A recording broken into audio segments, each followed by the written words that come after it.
Thanks for joining us. I'm Jennifer Meckles. And I'm Kyle Clark. Donald Trump's doubling down on his MAGA base and his populist message with the pick of Ohio Senator JD Vance as his running mate. And tonight, Vance spoke to America. He's actually speaking right now at the Republican National Convention in Milwaukee. It's the first time the crowd there is hearing from the senator from Ohio since he was named the vice presidential pick. So far, his marks have basically focused on his support for Donald Trump, his admiration for the man, and some of his personal biography. We'll hear more from Vance coming up on 9 News at 10. Trump again in the crowd tonight, not speaking. Tomorrow is his night when he closes out by accepting the nomination.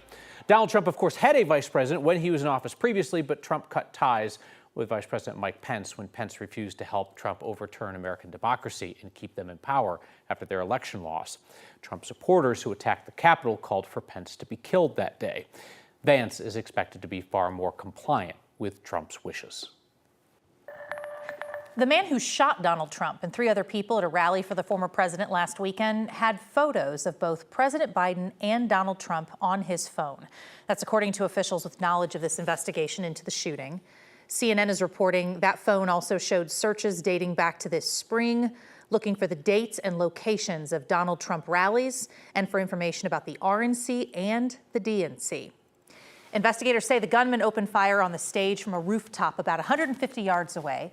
Today, lawmakers got briefed on what is going on with the investigation into the shooting.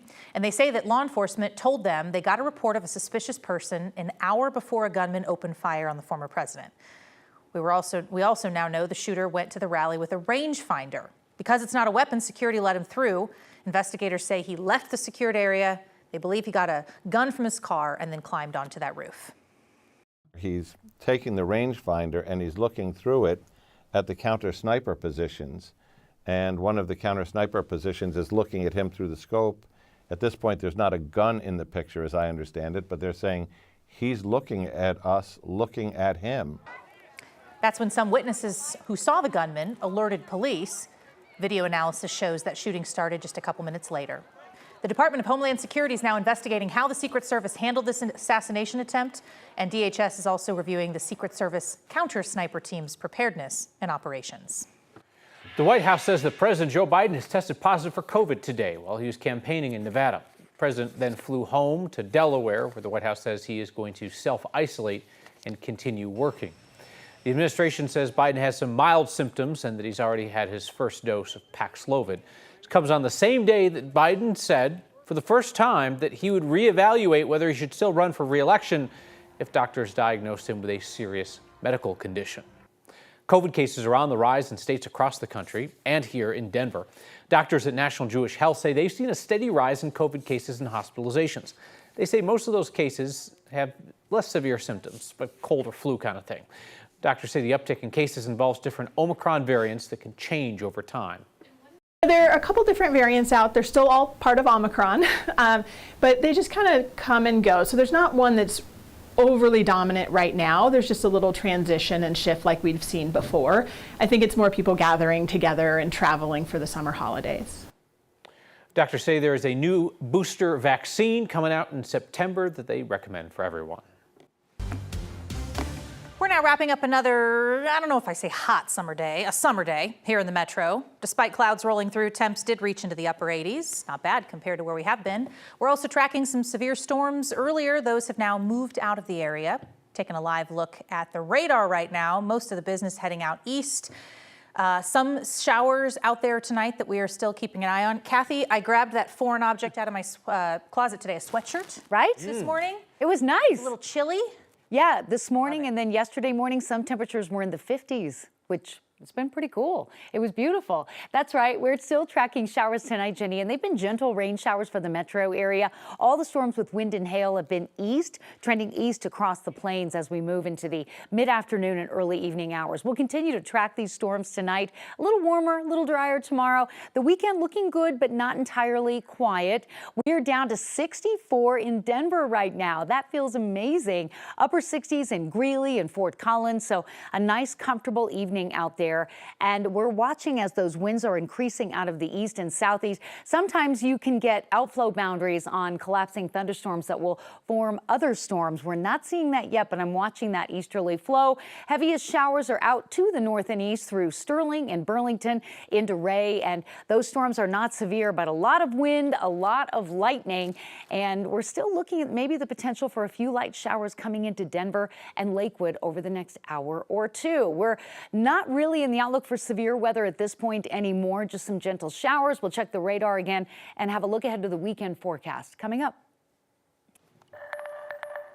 Tonight, a 14-year-old boy is in custody, accused of shooting and killing a man outside the bar where he worked 1 week ago today. 9 News reporter Ria Jaws outside that bar to tell us what you've learned about that case. Hi, Ria. Right, we are outside of Federales in RiNo, and police say the shooting happened right outside the bar. They ended up using the bar's surveillance footage to identify that suspect, and he ended up being tracked down in Wyoming and arrested late last night. The teenager is accused of shooting Todd Kidd, an employee here at Federales. Police say he stepped outside to check on a disturbance, and that's when he was shot. He died 2 days later. Along with the surveillance video, police spoke with witnesses to identify the 14-year-old. Now he's charged with first-degree murder. Our 9 News legal analyst says the DA will consider his age, maturity, prior criminal history, and the seriousness of this crime before deciding whether to try him as an adult. Typically, in terms of past experiences, someone who is 14 is far more likely to be charged as an adult than an individual who's only 12 or 11 or even 13. But if the crime is serious enough, it may not matter that this particular juvenile is 14 years old. Federales management wouldn't comment on the boy's arrest, but they did say that they didn't donate a portion of the weekend sales to the Todd Kidd's family. Reporting live in Denver, Ria Cha, 9 News. Tonight, we are hearing firsthand accounts from people who witnessed a small plane crash into a neighborhood in Arvada last night. We got a copy of those 911 calls from that day. Airplane just crashed into somebody's driveway, and there's a fire. 4 people were on board that plane when it took off from Centennial Airport on June 7th. It was headed for Rocky Mountain Metropolitan Airport in Broomfield. The pilot told air traffic control his oil light was on, he was losing pressure, and he needed a place to land. That plane went down on Oberon Road, skidding down the street, landed in front of a front lawn of a home, and then caught fire. People in that area were quick to help. Please, there's somebody on the floor right now. There's someone unconscious. They're going up to him right now. The man, the woman, and the 2 boys inside that plane were all hospitalized. The woman, Melissa Brinkman, died the next day. Broncos legend Terrell Davis says that he believes that racism played a role in his removal in cuffs from a United Airlines flight. Hall of Fame running back was aboard a flight from Denver to Orange County, California with his wife and 2 kids on Saturday. He said he tapped a flight attendant's arm to ask for a cup of ice for his son, and the flight attendant shouted, "Don't hit me." Davis says he thought that was the end of it, but then when the flight landed, the pilot told everybody to stay seated. FBI agents and deputies came on board. They come right towards me. And at that point, my mind is like, what the heck is going on? I'm in shock that this guy is actually putting handcuffs on me. I was powerless. I couldn't do anything. The FBI questioned Davis, released him. He says that he believes that if he were not black, he still would not have been questioned, probably would not have been removed from the flight in handcuffs. Davis's wife, Tamiko, says they're now left trying to help their kids process what they witnessed. Unfortunately, because of the beautiful color of your skin, your experiences in this world are going to be different. And unfortunately, at 13, 11, and 9, you've had an experience. United Airlines apologized this week, said it removed that particular flight attendant from duty.